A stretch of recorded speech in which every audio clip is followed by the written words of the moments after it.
Let's scale a tube. Well, why do I make a video about scaling a tube? There is already a lot of material out there, but there is a problem that I wanted to share with you. Let's say I want to scale this tube only in Y. Well, if you have done like I have done, then you have downloaded the PP toolkit made by William Vaughan and available on Modo's forum of the Foundry. A very useful set of scripts, and over here there is a script with which you can scale cubes. So let's try to use that script. First I have to select a polygon and then run that script. So now the script is active. When I click in the viewport, I have my handles.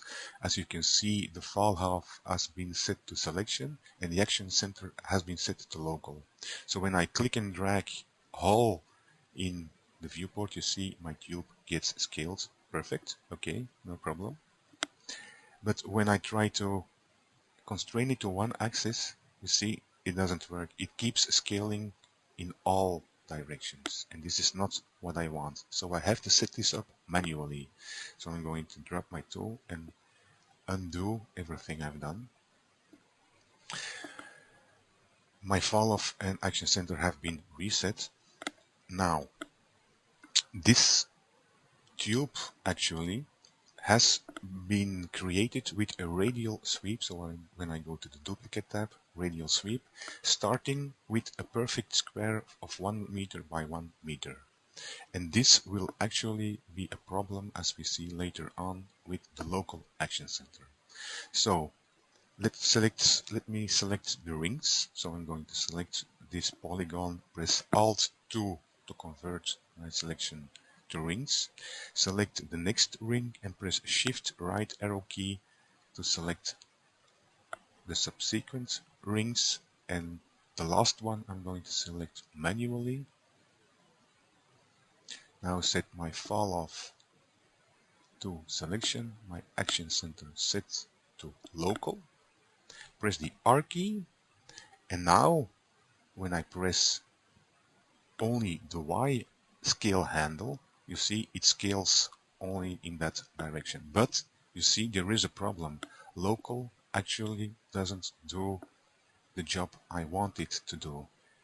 In some areas it does, but in other areas, and I'm going to drop my tool to make it more visible. You see here it has scaled exactly correctly in Y, but here it has gone the opposite way.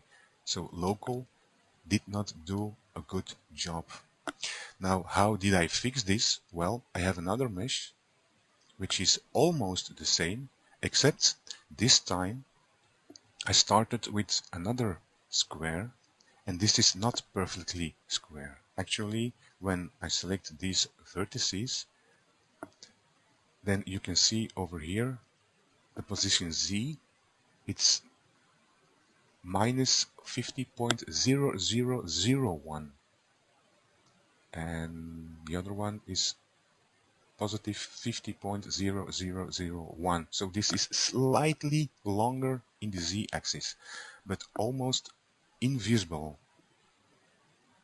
As you can see, the position Y is 50 by 50, so it's almost perfectly square, but it isn't.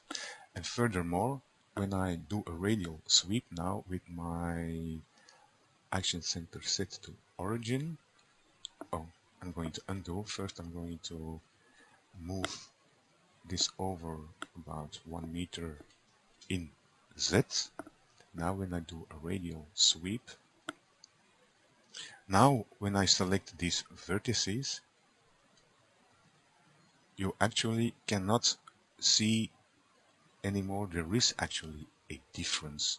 So when I select this edge and I check out the length, it tells me it's actually 1 meter. But as far as I know, in reality, this is actually slightly longer than the Y direction. And this is exactly the same radial sweep as I have in this layer. When I select this edge it seems to be 1 meter, but it's actually slightly longer. Now I'm going to select my rings again. So Alt 2 to convert to edge selection. Select my next ring by Shift double clicking on the next ring and then Shift right to select all those rings. Now what I have done, I have extracted the select ring script from William Vaughan's tube scale. So when you open that script, you can actually take out the code to select those rings, and then you don't have to manually select one. You only select this face and run the script, and now all the rings have been selected. So thank you, William. Then I have to set my fall off to selection and my origin to local.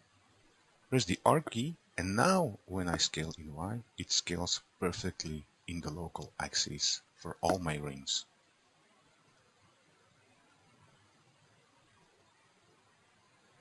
So I hope you found this useful.